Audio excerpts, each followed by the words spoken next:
అసలేం జరిగింది? ఒక్క పోస్ట్‌తో మాల్దీవ్స్ ఎందుకంత ఉలిక్కిపడింది? మోడీ తన పోస్ట్‌లో మాల్దీవ్స్ గురించి ప్రస్తావించలేదు కదా? మరి ఎందుకంత భయం? ఏంటి మాల్దీవ్స్‌కు అండ్ ఇండియాకు మధ్య జరిగిన రచ్చ? మాల్దీవ్స్ ఐలాండ్స్‌ను టూరిజంకే పనికిరాదు అని చెప్పింది ఎవరు? రండి చూద్దాం. 1960లో యునైటెడ్ నేషన్స్ మిషన్స్ మాల్దీవ్స్ ఐలాండ్స్‌ను చూసి ఈ ఐలాండ్ అసలు టూరిజంకే పనికిరాదు అని చెప్పారు. కానీ 12 సంవత్సరాల తర్వాత మాల్దీవ్స్ గవర్నమెంట్ 1972లో కేవలం 280 బెడ్స్తో కురుంబా ఐలాండ్ రిసార్ట్స్ను స్టార్ట్ చేసింది. ఇప్పుడు అక్కడ 132 రిసార్ట్స్ ఉన్నాయి. మాల్దీవ్స్కు టూరిజమే మెయిన్ ఎకనామిక్ సోర్స్. అక్కడ వెళ్ళే టూరిస్టుల్లో భారతీయులదే అగ్రస్థానము.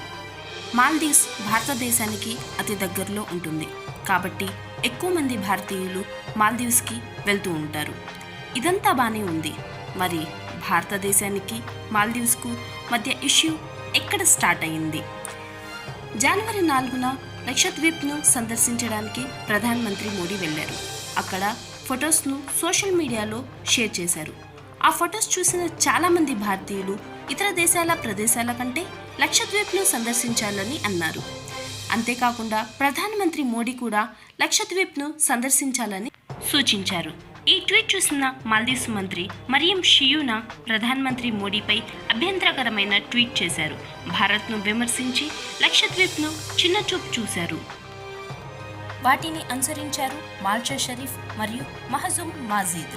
దీంతో ఆగ్రహించిన భారతీయులు మాల్దీవ్స్లోని తమ హోటల్ బుకింగ్స్ మరియు ఫ్లైట్స్ను క్యాన్సిల్ చేసుకున్నారు.